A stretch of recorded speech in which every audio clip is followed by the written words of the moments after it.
What's that tune in the background anyway? Tune? Pavana por un infante difunte by Maurice Ravel. Gotcha. I flipped a piece of paper I was using for my poem over and scrawled Pavane. I'm not a fan of this one. Huh, I didn't know you were a fan of piano too, Sayori. I'm full of surprises. But, this one just sounds so depressing. I don't expect a song called Pavane for a dead princess to have any sort of happy connotation. That's what it's called? Now I know why it sounds so depressing. It's because it really is depressing. Christ, now Sayori's a classical geek?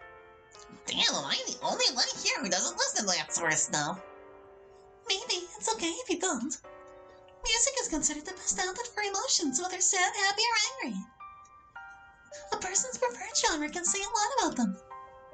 It's basically the window to your soul.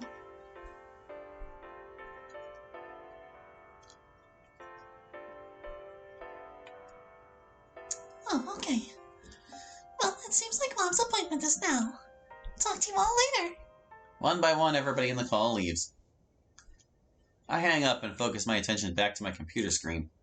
Pavane. I really liked that one. I search up the full song and click on the first result.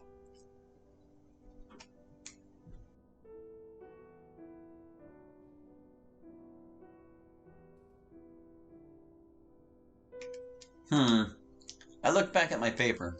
Yuri did say poetry was an expression of the deeper reaches in your heart. I've got an idea.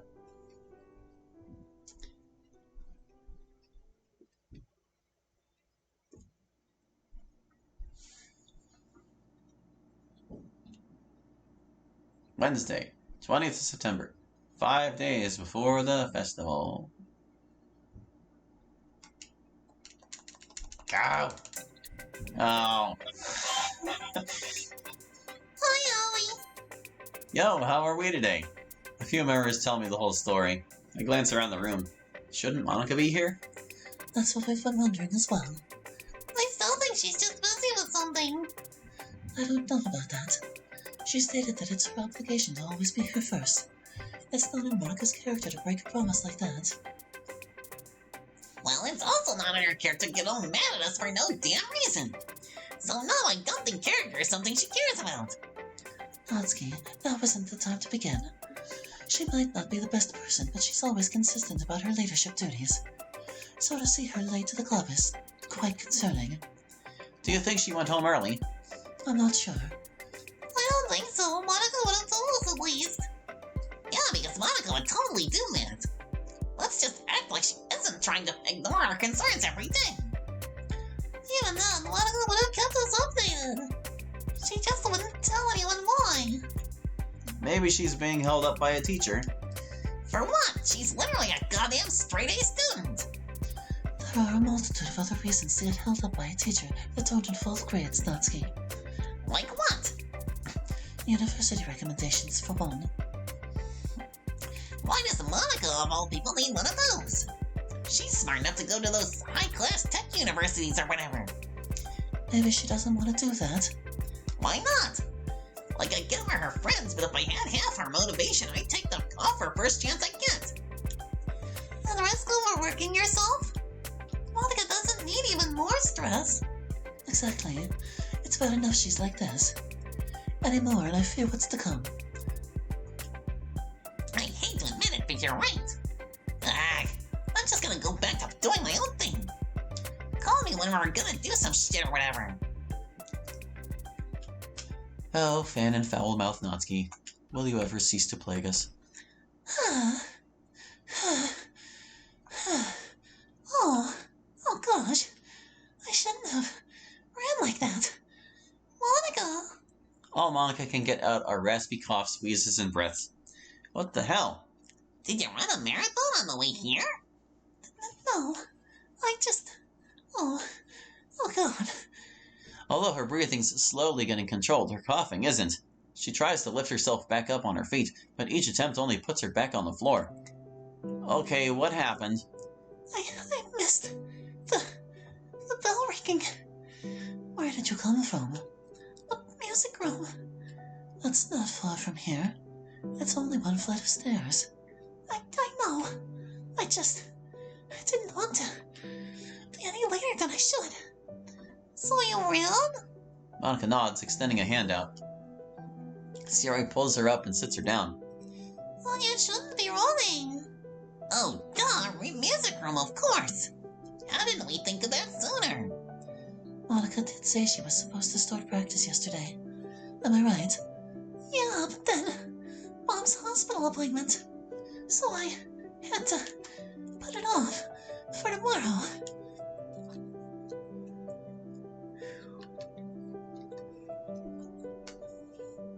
I'll cut her some slack on being easily winded, since we know something's wrong with her. You're feeling better? Yeah, sorry about that. I thought I still had it in me. Clearly, you didn't. Don't try and kick me down, Natsuki. Monica, do you need to go home early? You look very pale. No, I'm alright. I could use something to drink, though. I'll get one. Juice, iced coffee, soda, anything? Iced coffee, please. Gotcha. And so he went. Go to get a drink for the lady. There we go. Here you go. Thanks. So, did I miss anything important? Nah, just a bit of chit-chat. But since I'm here, I want to do that thing you mentioned yesterday. You remembered? Surprisingly, yeah, I did remember it.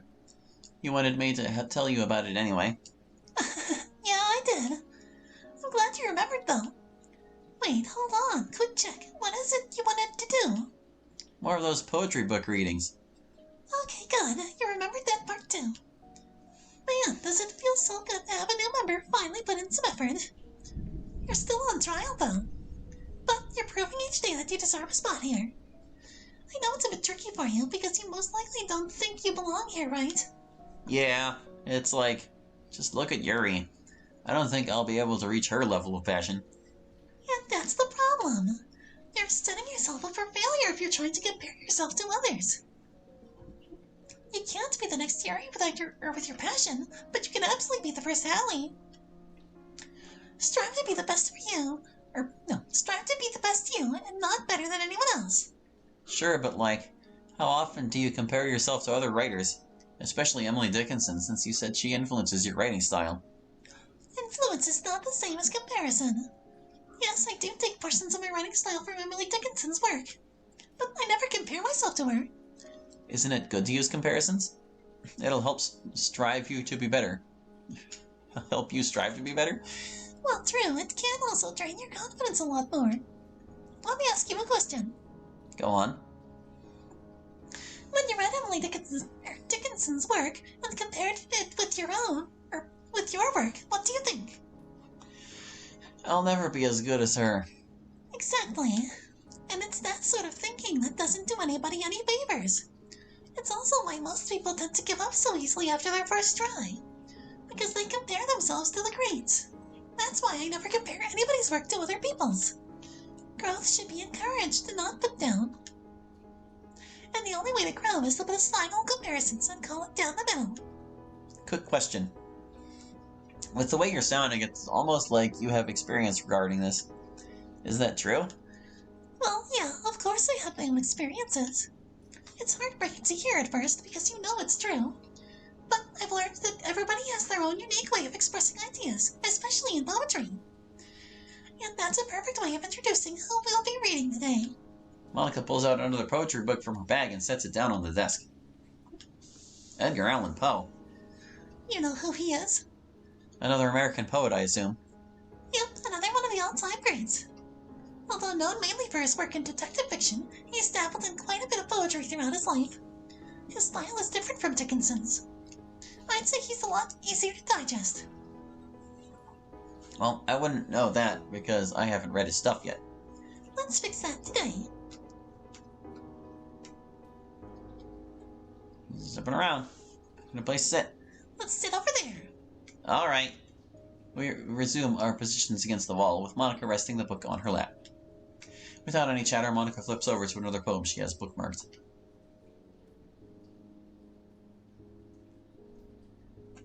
Let's start with this one. Her finger traces across a rather lengthy poem. Annabelle Lee? It's his last poem before death that same year. Well, that's kind of depressing. Let me get a look. Annabelle Lee. Grab that bar. Okay. It was many and many a year ago, in a kingdom by the sea, that a maiden there lived with whom you may know by the name of Annabelle Lee. And this maiden, she lived with no other thought than to love and be loved by me. I was a child, and she was a child, in this kingdom by the sea, but we loved with a love that was more than love, I and my Annabelle Lee, with a love that the winged seraphs of heaven coveted her and me. And this was the reason that long ago, in this kingdom by the sea, a wind blew out of a cloud, chilling my beautiful Annabelle Lee, so that her high-born kinsman came and bore her away from me, to shut her up in a sepulchre in this kingdom by the sea. The angels, not half so happy in heaven, went envying her and me. Yes, that was the reason, as all men know in this kingdom by the sea, that the wind came out of the cloud by night, chilling and killing my Annabelle Lee. But our love, it was stronger by far than the love of those who were older than we, of many far wiser than we, and neither the angels in heaven above, nor the demons down under the sea, can ever dissever my soul from the soul of the beautiful Annabelle Lee. For the moon never beams without bringing me dreams of the beautiful Annabelle Lee, and the stars never rise but I feel the bright eyes of the beautiful Annabelle Lee. And so, all the night tide I lie down by the side of my darling, my life and my bride, in her sepulchre there by the sea, in her tomb by the sounding sea. Okay, yeah, I can see it. This feels sort of like a send-off to the afterlife. You can say that. Yeah, I think I get it now. So this guy loved Annabelle a lot, and she died later. Is that it? Bingo! I told you it was easy to digest. He's much more simple, or simpler even, and although it's not really my style, I'm sorry, I'm having a health issue. I think he resonates well with... Ah! Monica suddenly shoots up from the wall and clutches her forehead. What the hell was that? Oh shit! Monica! No. No. Ah. Monica winces as the pain seemingly intensifies on her end. Do you need help? She shakes her head. Bullshit! Somebody take her out of the classroom! I'll do it. No. I can go by myself. Monica, just listen, please. You're not in the right space to be going alone. Let Yuri walk you to the nurse. I said I can go by myself. Well, leave me alone. Get her! I got it. I said, but leave me alone. I can go to the nurse's office myself. Stop bothering me. No, Monica, you're not going alone. What if you fall down in the middle of the hallway? Are you just gonna lie there? Listen, Yuri will drop you off at the nurse's office, okay? It won't be long, I promise. No. Wait, Monica! Fuck! Can somebody go chase her down? I don't think it's worth it. Why the hell not? She'll just ignore us. I don't give a shit. I'm going. What the fuck? Uh, Has that happened before at all? No, not at all. Is this what she was trying to hide? It's certainly a possibility. We'll never know fully though, but I feel like it is. Huh. My mind is racing with questions, although I doubt anyone's going to answer them. Guess we'll have to wait until Monica comes back.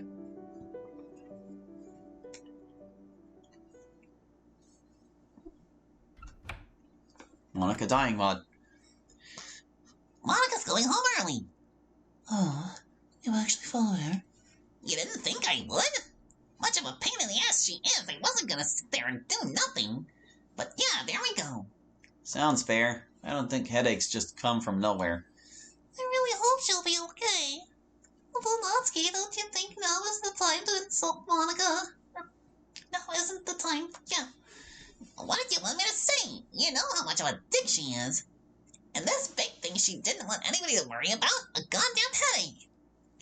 All the dickish behavior for nothing. You want me to be nice about it? It's common decency, Natsuki. You know us. We know Monika's been rude lately, and it doesn't mean you needed to say it. Exactly. It's inappropriate. Let's send her our wishes and get back on track.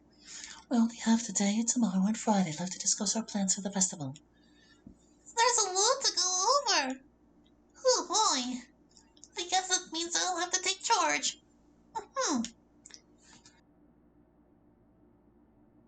So, crap. You'll do okay. I'm sure of it. What Yuri said. Just debrief us of what Monika wants us to know. Alright. So, what is it we're supposed to do? How do you not know that? You're Monika's right-hand woman and you can't even tell us what we need to do. Listen, we have to change plans. We had a whole poetry performance planned, but after yesterday, Monika felt it wasn't gonna do us any good. And that's it. I don't know anything about new plans or whatnot. So we're gonna have to come up with something to do ourselves? I mean, the poetry idea wasn't that bad. You'd think that after yesterday you would realize it would have been a bad idea. But nope, I guess not.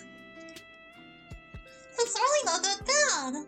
See, if Monika wasn't watching over me like a goddamn hawk, I wouldn't even be here right now. Tell me how it's a good idea again. Well, I mean... Exactly, it's not a good idea. It's boring as hell anyway. Can we do something else entirely? Or better yet, heed what I said earlier and not participate. None of us wanted this anyway. Let me finish. Natsuki, I get what you're saying, but we learned from our past mistakes, and if we do this, we won't allow you to write your own poem. What we'll do instead is perform our favorite poems for our favorite authors. Like, who's your fave, Natsuki? That's Sayori, that's basically the same thing. It's still poetry, and it's all still gonna be shunned by those who think I'm too stupid to understand harder poems. This doesn't change anything. I agree with Natsuki there. While I'll admit that it's a far better proposition than writing the poems ourselves, our writing styles are practically influenced by our favorite authors. Yeah, Monika told me Emily Dickinson was her favorite poet, and you can just tell based off her writing style. This isn't really much different from writing the poems ourselves. It saves us the embarrassment from writing, at least. That's why I said it was a better proposition. Guys, listen, it's much more different than writing your own poems. Because whatever they wrote came from their heart. It's their struggles and their content, not yours. That's why I came up with the idea. You don't want that, or you don't have to showcase a poem that relates to you somewhat. You're missing the point, Sayori. The point is that our writing styles are practically influenced by our favorite authors. Whatever we decide to perform gives an inside view of what to expect from us as a whole.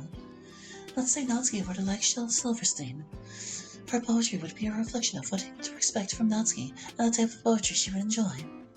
Going back to Hallie's example of Monika liking Emily Dickinson, if she were to read a poem from Emily Dickinson, then the audience would be aware of the type of poetry she likes. That is the point. I'm sorry if I was a bit too blunt there. I don't see why this is an issue at all. That's okay, I can't think I get it now. So, like, if we're not doing poetry, then what?